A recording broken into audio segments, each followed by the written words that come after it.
Mars media நேயர்களுக்கும் அன்பர்களுக்கும் இந்த நாள் இனிய நாளாக அமைய எல்லாம் வல்ல இறைவனை பிரார்த்திக்கின்றோம்.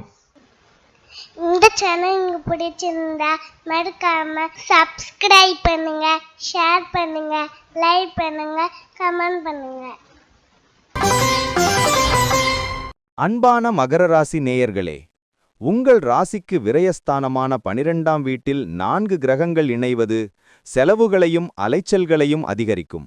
ராசி அதிபதி சனி வலுவாக இருப்பதால் இந்த பாதிப்புகள் பெரிய அளவில் இருக்காது. வெளிநாடு மற்றும் தூர பயணங்களால் அனுகூலம் உண்டாகும். பொதுப்பரன் பாத்தீங்கன்னா இந்த மாதம் செலவுகளை சந்திக்கும் மாதமாக இருக்கும். அனாவசிய செலவுகளை குறைத்துக் கொள்வது அவசியம். தூக்கமின்மை, மனச்சோர்வு ஏற்பட வாய்ப்பு உள்ளது. யோக பயணங்களால் நன்மை உண்டாகும். உத்தியோகம் மற்றும் தொழில் பாத்தீங்கன்னா உத்தியோகத்தில் வேலைப்பழு அதிகமாக இருக்கும். சக ஊழியர்களிடம் எச்சரிக்கையாக இருக்கவும். வெளிநாட்டு நிறுவனங்களுடன் ஒப்பந்தம் செய்ய இது சாதகமான மாதம்.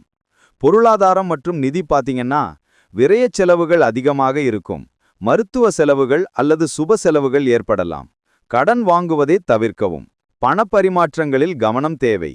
குடும்பம் மற்றும் உறவுகள் பாத்தீங்கன்னா குடும்பத்துடன் புனித யாத்திரை செல்ல நேரிடலாம். கணவன் மனைவி இடையே அந்யோன்யம் நீடிக்கும். தந்தையின் ஆரோக்கியத்தில் கூடுதல் கவனம் தேவை. ஆரோக்கியம் பாத்தீங்கன்னா தூக்கமின்மை, மனச்சோர்வு வரலாம் என்பதால் தியானம் செய்வது நல்லது. ஆரோக்கியத்தில் கவனம் தேவை. கல்வி மற்றும் திருமணம் பாத்தீங்கன்னா உயர்கல்விக்காக வெளிநாடு செல்லும் மாணவர்களின் முயற்சி வெற்றி பெறும். திருமண பேச்சுவார்த்தைகள் சற்று தாமதமாகும். பரிகாரம் பாத்தீங்கன்னா ஒவ்வொரு சனிக்கிழமையும் அனுமன் கோயிலுக்கு சென்று வெற்றிலை மாலை சாத்தி வழிபட விரயச் செலவுகள் குறையும், மனதில் தைரியம் பிறக்கும்.